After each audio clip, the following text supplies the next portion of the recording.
The only reason that you are experiencing symptoms such as POTS, fatigue, depression, vertigo, migraine, shortness of breath, you name it, is that you are, after years of conditioning, unable to connect and feel and process emotions. The biggest emotion behind this process is fear. And because of an overwhelming amount of fear, your body shuts down into the freeze response and it creates those symptoms for you as a protection mechanism. It's a gift. There is nothing wrong with your body. And at this moment, you can choose. Do you want to feel symptoms or emotions? It's not both. It's either one or the other. And if these symptoms are destroying your life, you would probably most definitely want to feel your emotions instead of the symptoms. The question you should be asking yourself is, how can I fully feel my emotions? So, this is Johanna, and I would be super interested to know um, how you started to connect with your fear during your own healing journey, and what did it change for you? Thank you, Johanna. What a beautiful question. I mean, to come back to the last part of your question, it changed everything for me. It completely made me healthy, and it also changed my personality. In the past, I was fearless because I suppressed it. I could just walk on roofs, for example. Whereas a year ago, I had to do some maintenance on the roof and I was terrified and I realized I had, uh, I realized I was afraid of heights. And that's because I can now feel it. What would have happened before, after being on a roof, is that I was fearless, but then maybe the same day I would have developed a migraine attack. And because the more fear you suppress in your body, the more overwhelming it's becoming. That's why the symptoms were like increasing over the amount of years. More grogginess, more fatigue, more brain fog, until the moment came where I had like full-blown crashes. I didn't know what was happening. The first mindset shift that you need to make is that these symptoms are actually serving you because you have programmed yourself by conditioning, by the way that society treats you, that you no longer want to feel your fear. The same happened for me. I still remember when I was like 13 years old, standing on the schoolyard. There was another day that passed, another day that I was absolutely terrified. I was always afraid. I was always ashamed. I was bullied because of it. Fear completely destroyed my life. Fear was awful. And that day, I decided from now on, I'm going to be fearless. So every time an emotion came up, I just pushed it away and it made my life much easier. I was no longer being bullied. And when I was an adult, I did really crazy and cool stuff, stuff that people dreamed about, but they are too fearful to actually do it. I had an amazing teenage years and early adulthood. Yet the fear was always in my body and it didn't process it. So over time, I developed sort of like a slight fear disorder in which I was sort of like afraid to be under a lot of people. But I probably wouldn't have called it that way. I probably would have said that I would have preferred to be alone.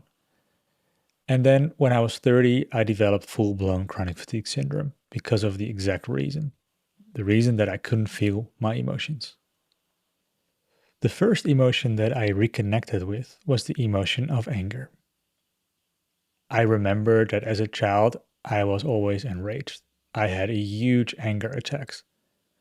And then all of a sudden, I still remember in 2015 when I had chronic fatigue syndrome, I had this idea that anger was not spiritual and that I needed to be enlightened and that anger is for, I don't know, a lower kind of people. Very judgmental. So I had to believe that anger is bad. Because of the work of Dr. John Sarno, I changed my beliefs around anger. And at a certain moment, I was able to feel my anger. And I made a video about it last week, that anger is your superpower. So after having that experience, I realized that there were far more emotions that Dr. John Sarno didn't talk about. And the next one on the list was fear. But I completely forgot how it felt like. I tried imagining it, but I couldn't. One day I received a phone call, and after the phone call, I was completely tired. I thought, okay, the phone call sort of like was too much for me, too overwhelming. But instead, the phone call triggered an emotion of fear. The first time I was at Valentina's, the same thing happened. Someone called me, and I developed extreme fatigue after that.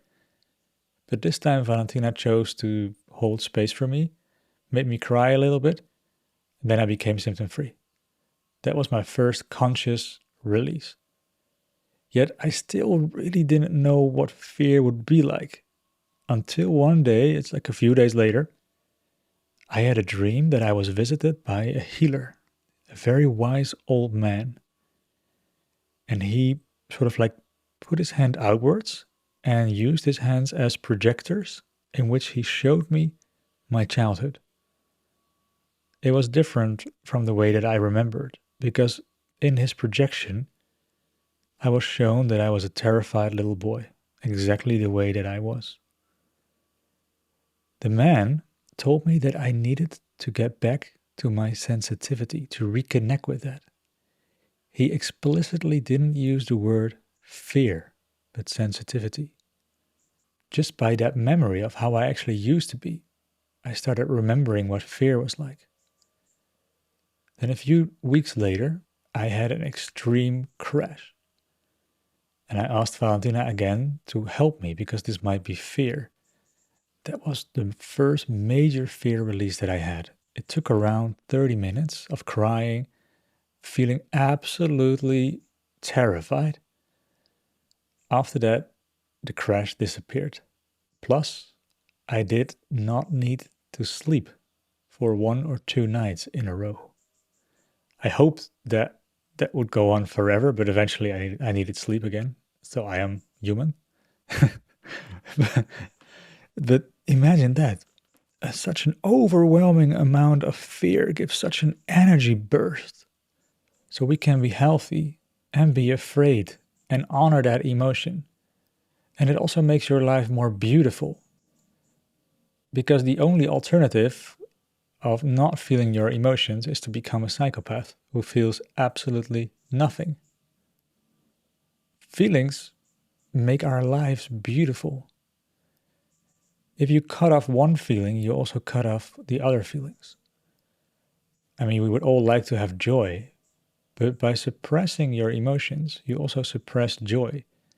And the purpose of all your feelings is, in a way, to guide you towards a place of joy. Every emotion needs you either to feel it through, or it needs an action. They are not random things. They are supposed to be there to stir you in the right direction. For example, anger is someone crossing your boundaries. Fear, this is potentially dangerous for your life. If you don't feel fear, it's like you don't feel pain. Your body doesn't work properly, and it's likely that you'll die much, much younger. People have all these limited beliefs when it comes to their emotions. I always tell them that fear is a beautiful emotion, and it was such a pity that I could not feel it between the age of 13 and 36, 37.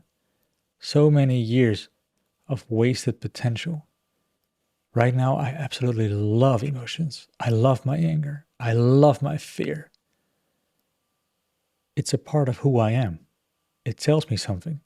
Sometimes the fear comes because I still deep down believe in a limited thing, a limited belief about myself or life. And by feeling it through, I can change that.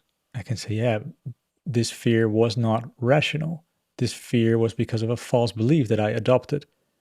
That gives me an opportunity to reevaluate my beliefs and who I am and what I stand for.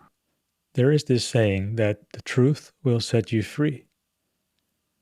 And the truth is also the truth in ideas and beliefs, but also emotional truth.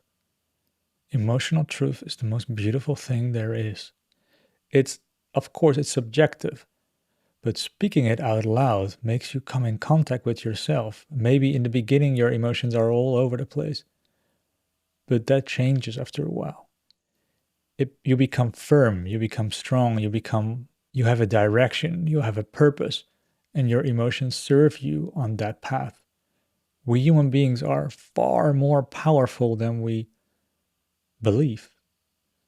Like it's difficult to express this, but the amount of power and strength that I feel because I allow my fear and my anger and my shame is sometimes overwhelming, and I can understand that people are afraid of their own power. Yet the alternative is that you're extremely weak and vulnerable and symptomatic, and that's just not an option.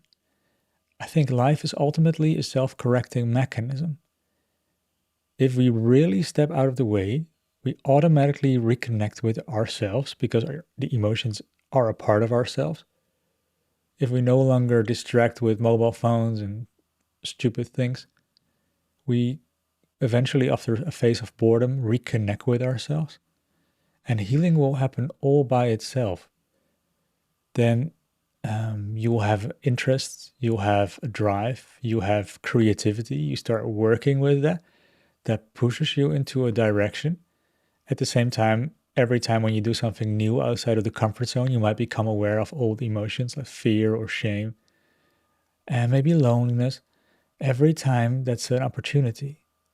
Maybe you'll still develop symptoms for 1 more year or 2 more years or 3 more years. Who cares? Because you'll learn to release it and to feel better after 20 minutes. So who cares? Just a temporary thing. It's also an opportunity to release emotions that hold you back. Because even though you don't feel your emotions, they are determining your life, and your entire thought, dreams, the way that you speak, the way that you walk, your posture is all related to an unconscious emotional state.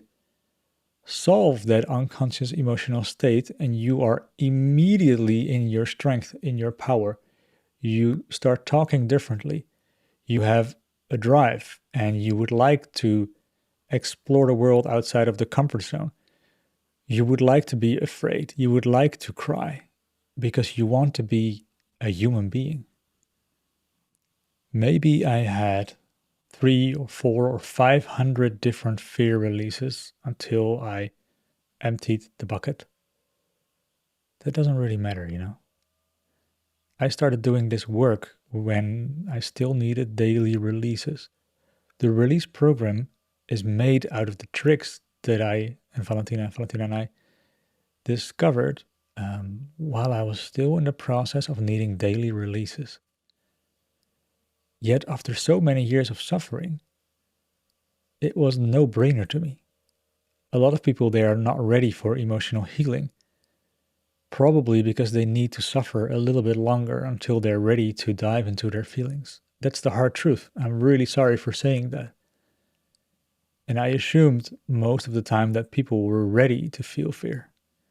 Yet they are not. That means the symptoms still serve them.